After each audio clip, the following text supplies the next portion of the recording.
Live from KSAT12, the news at noon starts right now. What sounds like a freak accident has left a 2-year-old boy in critical condition. Members of his family told San Antonio police the child was hit by a bullet that fired from a gun when that gun hit the floor. Even so, Katrina Weber reports what happened may not be an accident in the eyes of the law. Out in front of a West Side house, San Antonio police are working backwards on a shooting case. They found the crime scene here on Kent Store Street near South Ellison around 3 this morning, only after finding the shooting victim at another location. Police say the 2-year-old boy's parents had rushed him to a hospital. They say family members told them the boy was wounded after accidentally knocking down a gun that was perched on top of a TV.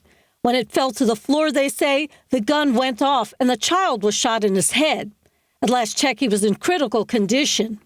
After getting a warrant, police searched the home looking for evidence. Police say the family told them what happened here was an accident, but they say there still could be criminal charges depending on what they find with their investigation. One possibility could be charges against the owner of the gun. Police say there was a second child, a 3-year-old, in the home when the shooting happened, but no one else was hurt. That other child, police say, was turned over to other relatives while detectives questioned their parents. Katrina Weber, KSAT12 News. This noon, bullets flying in a crowd of Fiesta goers last night, forcing them to run for safety. It was an argument between only 2 people. Now one of them's in the hospital, the other, though, on the run. Those shots fired around 10:30 last night in the 100 block of South Concho Street. That's near Market Square.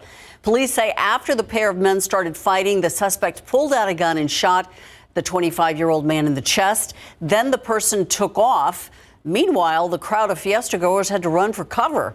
Officers who were already there working Fiesta crowds found the victim on the ground. The search for the suspect continues this noon. A military veteran says he was wronged by the Bexar County justice system. Tony Valdez faced multiple felony charges after his ex-girlfriend accused him of kidnapping her, breaking into her home, and then assaulting her. But evidence uncovered by KSAT Investigate shows how the case fell apart. Valdez's attorney says the damage has already been done, though. I think that we have a real problem, especially with domestic violence cases, in that a lot of untrained officers and even attorneys assume that men are the aggressors and that women are the victims. On the 6 o'clock news, KSAT investigates what went wrong and what law enforcement has to say about the case now. Another warning about skimmers. Hollywood Park police say they found another one at a North Side gas station. The officers found that technology at one of the Valero pumps outside of the Circle K convenience store at Loop 1604 and Voight Drive. That's near Stone Oak Parkway. Hollywood Park PD says if you went to this gas station and you used the pumps there, pump number 15 in particular, in the last 24 hours, you need to make sure that you check your credit card activity. They're strongly urging you to deactivate your credit card. Police say that there are ways to spot these skimmers. It includes tool marks, glue residue, and paint, spray paint. They also say that skimmers are most often found on the pumps that are farthest away from the store. While the 7-day average for COVID-19 cases here in Bexar County remains low, local doctors are encouraging people to get their updated booster to combat strains currently found in our community. In its weekly report out this Tuesday, Metro Health says that the 7-day moving average sits at 96 new cases. And while more than 71% of the population is vaccinated, only 15% of the population is vaccinated with the bivalent vaccine, which Dr. Jason Bowling with University Health says is the one you need. If you don't get a bivalent booster shot, you're going to be at higher risk of getting infected and potentially having a more significant infection than someone that is vaccinated. If you need that bivalent vaccine, Metro Health is hosting a pop-up clinic next week. It is set for Wednesday at the Frank Garrett Multi-Service Center on Northwest 18th Street. We've got all that information for you on our website at KSAT.com. Take a look outside. Absolutely stunning day. You know, the storms came, right in the middle of the night. That's okay. Yes, picture perfect. The timing's been working out fantastic as far as the rainfall is concerned and these storms. We do have another opportunity on the way, by the way. But as we go outside for you, beautiful, beautiful today. We got blue skies. That's behind our frontal boundary that moved through last night. That's what caused those storms. Let me show you the big picture here. And you can see we've got drier, cooler air working in behind that front. Stronger storms now pushing east along the Gulf Coast, and most of Texas getting the chance to dry out, at least for now. And you'll notice the cloud cover has moved out too, so we're looking at perfectly sunny skies, with the exception being Gonzales, Cuero, and Goliad, where there's still some cloud cover holding on, at least at this hour. Weather headlines. Good weather today. Clearing skies, low humidity. What about Battle of Flowers? A little more humidity tomorrow morning, but still nice. The parade should be fantastic weather-wise. Then we have to turn our attention to the risk for severe storms tomorrow evening into Friday night. It does look like there's a pretty good chance of seeing some strong storms here in San Antonio. Right now, 73. Dew point is at 56 and falling thanks to northerly winds. Our KSAT 12-hour forecast, 79 at 3 o'clock, 81 4 p.m. We'll top out around 82. Sunny and clear skies going into tonight. 67 at 11 p.m., 64 midnight. We may see a little bit of fog and cloud cover tomorrow morning. And we're going to talk more about the timing of that severe weather potentially coming up tomorrow evening. We'll have that in just a few minutes, guys. Thank you, Justin. An historic neighborhood south of downtown welcoming the community for a day full of fun, including a parade this weekend. And one school participating is building a float focused on education. Tiffany Huerta shows us how students are celebrating their school's history at this year's King William's Fair. It is a lot of teamwork. Harris Middle School students are working together. We've made paper flowers to decorate a special float for this year's King William Fair. Our current students, 6th through 8th grade, are building it with the theme of the story of Fiesta and how we have carried on the Fiesta traditions in our campus over all of these years. This float will celebrate the school's history and its 100-year anniversary. Our float is actually going to carry some of our alumni. People graduated as early as 1962, 1963. School staff say there's so many things that make this school special. So our kids get to go, they get their 4 math, science, reading, and social studies, but they also get to, be involved in our STEM program, our robotics. We have a bunch of extracurricular activities. One thing you will see on the float is their love for education. You will see different symbols, from a pencil to a globe. So we're going to have a bookcase showing our love for education. The King William Fair started in 1968. It is the primary fundraising event for the King William Association, a nonprofit organization which works to preserve the historic King William neighborhood. More than 100 Harris Middle School students, staff, and alumni will be participating at the King William Fair on Saturday. And as a member of this campus and this Harris family, I love being here. I love helping our students, and I'm just so happy to let them be part of this opportunity to be in the King William Parade. Tiffany Huertas, KSAT 12 News. It is the 8th day of the Party with a Purpose, and there's still plenty of Fiesta fun happening. It's happening today. In fact, you can scan the QR code to find the schedules.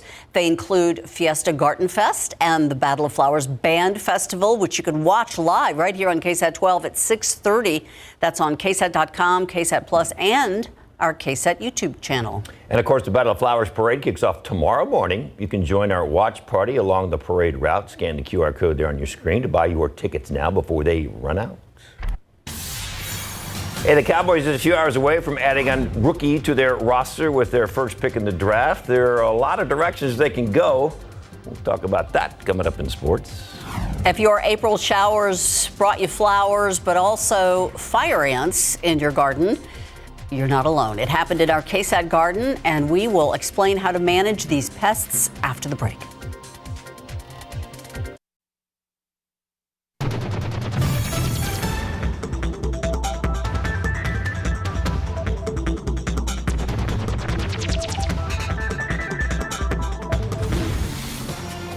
It has been raining with regularity. That is something that we have not been used to. One thing we are used to, though, are seeing fire ant mounds that pop up after those rains.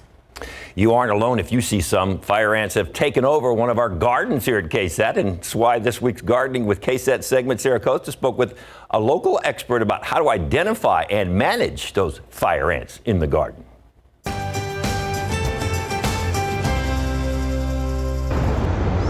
Y'all, we have ants.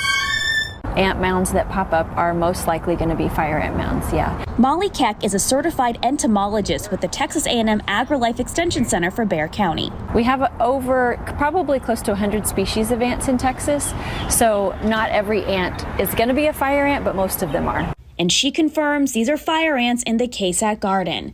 And she says we're not alone. Fire ants tend to pop up all over South Texas after a big rain. And when the moisture gets down into their mound, they're going to push up above so that they don't drown. So after a rain event, that's when you see the mounds show up. Keck says you can identify them with these 3 things. Fire ants are the only ones that make that above ground, pillowy, fluffy mound. They have no single entrance, so when you mess with them, they come out from everywhere. And they're the only ones that sting like they do and are as aggressive as they are. Now that we know that, what is the most environmentally friendly, organic, and effective way of getting rid of them? Stay away from synthetic pesticides and chemicals, because those can hurt our pollinators. So my go-to organic pest treatment is usually diatomaceous earth.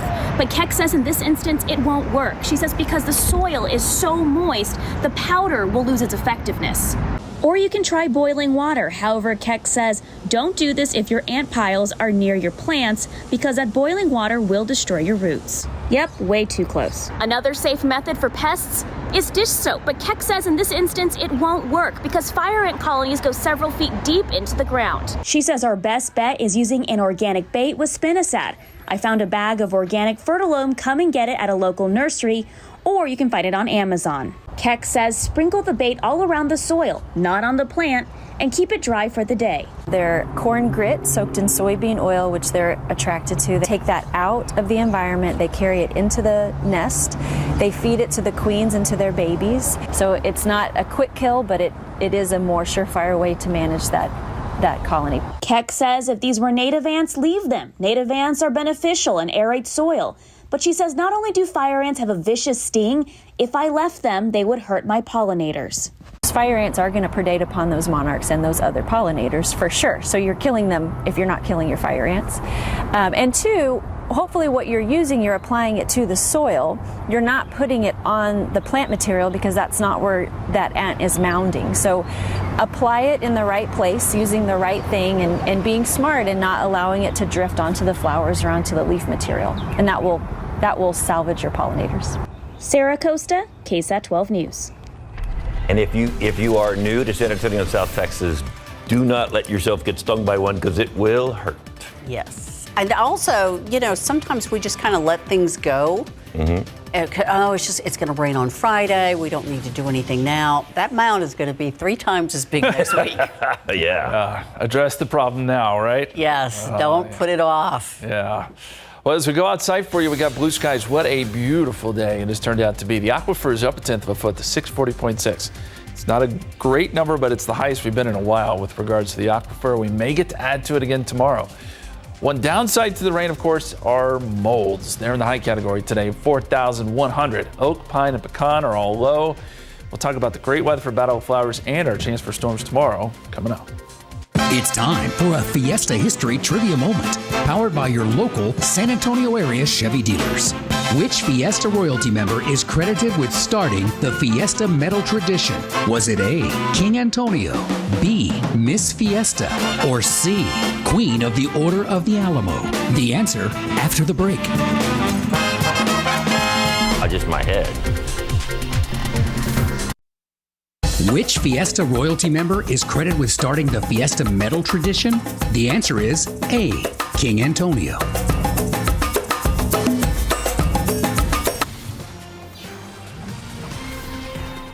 Talking about all that hail that we saw up there in the center of the We're going to show you some video of that in our next half hour, but wow. Big time hail. I mean, big time grapefruit dangerous hail. In some cases. That was up around Waco, and that storm that was around Waco yesterday looked tornadic. Thankfully, thank goodness, it did not drop a tornado there on the city of Waco, but it was Central Texas that got hit hard yesterday.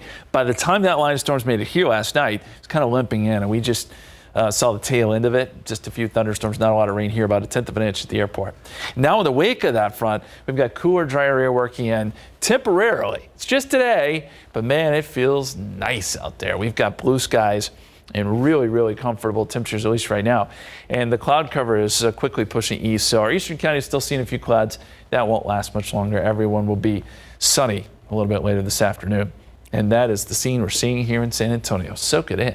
73, dew point is at 56. And the winds were out of the north. Looks like they're starting to switch around a little bit. And once we get more of a southerly breeze tonight, moisture will work right back into the area. Dew points are in the mid-50s, and that puts us in the pleasant category. Feels good, as I said. Dew points are in the 40s in the hill country. And then you'll find some 60s as you go south and east, but certainly lower than they were yesterday with regards to the dew points. And we may see them drift down into the 40s later today before very quickly those dew points jump back up. And by tomorrow morning, we've got dew points in the 60s. That's going to do a couple of things. Obviously, it's going to feel more muggy, but it'll bring in some clouds and probably a little bit of fog tomorrow morning to start before we move back to mostly sunny skies for much of the day tomorrow. 77 degrees at 2 o'clock today, 79 3 p.m., 82 is our high later today. And as we look at water vapor, you can see the spin right here. So there's our low that caused the storms yesterday. That is moving away, moving east now. But as we look north, there's another system starting to take shape here over the Rockies. This is going to dive south and east very quickly. It will be here tomorrow, and it will push a quick moving front through our neck of the woods and through Texas. Here's the severe weather risk tomorrow.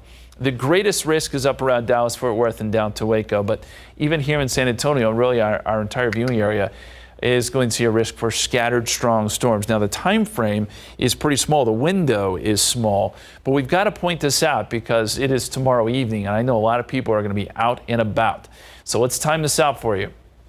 Tomorrow morning, we start off with some clouds. Those quickly go away. We've got mostly sunny skies noontime. Battle of Flowers looks great. As we get into the afternoon, 4 o'clock, not much there, but we're starting to see a couple of thunderstorms trying to take shape, and boom, look how quickly that happens. 5 o'clock, right along the front, we start to see storms flare up, and this happens pretty quick. By 6 p.m., 7 p.m., they're right on our doorstep, if not moving in here in San Antonio. We bring rain chances up to 70%, and it's along this line where we could see some strong to severe storms.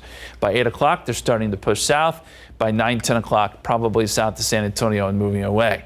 In the wake of that, we still could see a few showers even into Saturday morning before things clear out by midday Saturday. It will be very windy behind this line, gusts 35 to 40 miles per hour behind that line of storms and into Saturday morning. Really, the first half of Saturday is going to be fairly windy. So just to recap here, this is what I'm thinking timing-wise for those storms tomorrow evening. 5 to 6 p.m. in the hill country. I'd say between 6 and 10 p.m. we need to prepare for some storms here in San Antonio, and then 10 p.m. to 1 a.m. closer to the coast. The extended forecast, 87 tomorrow, but behind the front, 73 on Saturday, gusty winds. And Fiesta Flambeau, it's actually going to be kind of chilly. By the time that parade ends, we could be in the 50s.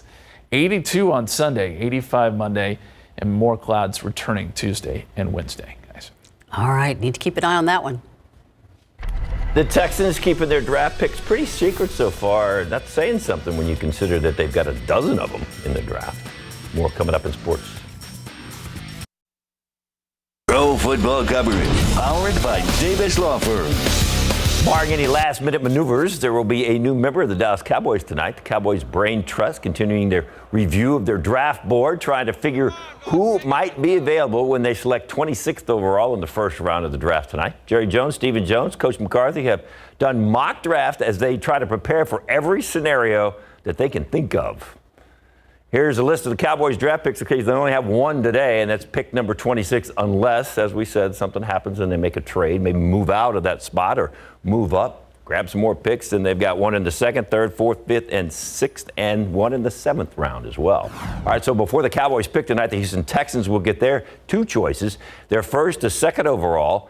NFC executive told ESPN that no one knows what they are doing. It feels like anything is possible with them. And if they select a defender first and not a quarterback, that could throw the whole top 10 out of whack. It does appear the Texans are ready to draft a defender, and it's also possible they could trade out of that 2nd spot. All right, so here's a look at their picks. Look at this. They've got a pick at number 2, a pick at number 12 in the 1st round, and then a pick at second round, third round, another pick in the third round, then the fourth, and then the fifth. As we said, they've got a total of 12 picks in this draft. So they've got a lot of maneuvering they can do as well. Maybe make some trades and get some veterans into their camp. We'll have to wait and see what unfolds tonight. So here's a look at the first round tonight. The top 10 picks. Carolina Panthers picking first. Looks like they're going to get the quarterback out of Alabama. At least that's the word. Then the Texans, nobody knows what they're doing. Arizona Cardinals, then the Indianapolis Colts and Seattle. And after that, the next bottom 5 of the top 10, Detroit, Las Vegas, Atlanta, Chicago, and then Philadelphia gets the 10th pick after the season they had last year. Trades get you a lot of stuff. First round tonight starts at 7 o'clock live right here on KSAT12, and then the second and third round coming up tomorrow night at 6 o'clock. Another drug that was originally created to control blood sugar is getting more people, helping more people than just with their diabetes issues. We're going to take a look at the data signaling potentially some dramatic weight loss. Man, let's take you downtown to Market Square. The party continues Fiesta style. Oh, Mike's cooking up something with Fiona. Oh, I hope they bring some here. All right, new today at 5. In the current housing and real estate market, once you find something you want, you got to move fast. And you might be surprised how fast cryptocurrency is helping buyers and sellers close the deal. What you need to know today at 5 after Entertainment Tonight.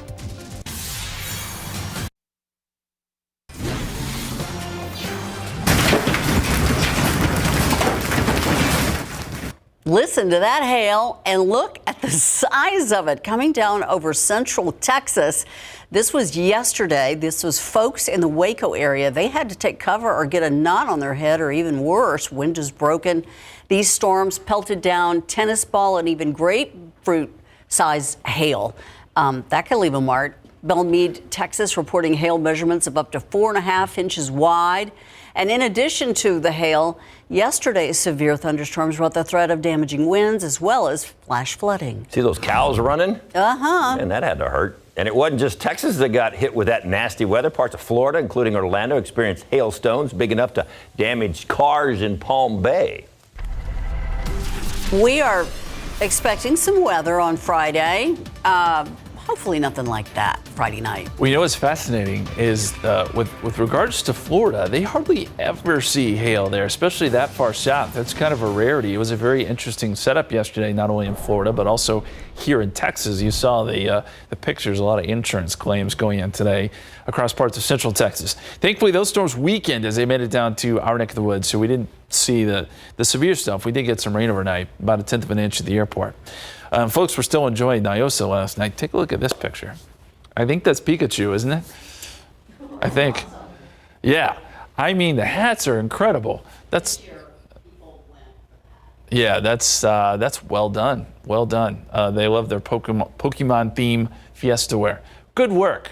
UTSA should be very nice tonight if you have plans to go out there. 77 at 7 o'clock, 70 at 9 p.m., 67 at 11 p.m. Some mild temperatures. Clouds will return by tomorrow morning.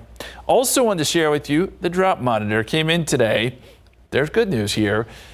We've had a couple weeks worth of rainfall, and it has cut away at our drought. We're still very much in a drought. We're still in an extreme drought. But if you remember, we were in an exceptional drought here in San Antonio, so we're eating away at it.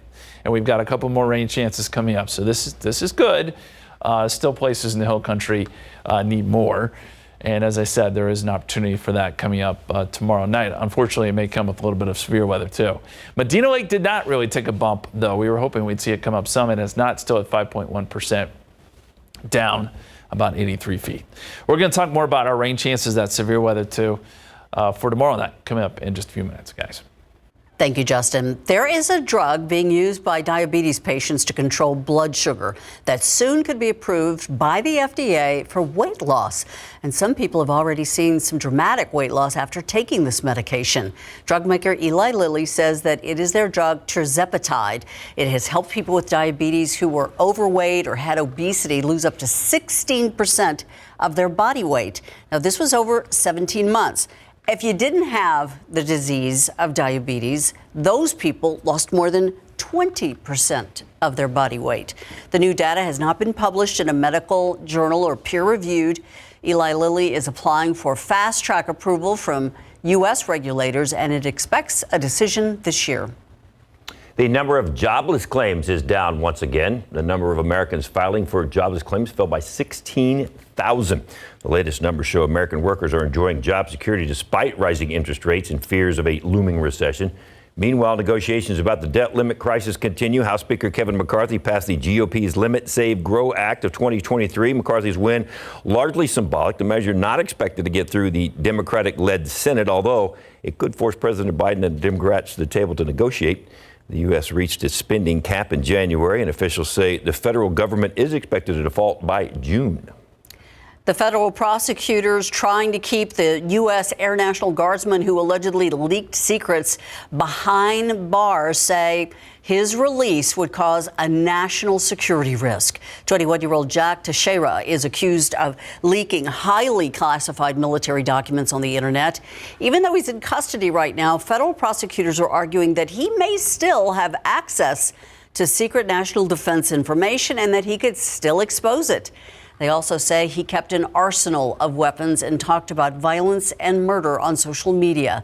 A detention hearing is scheduled for today.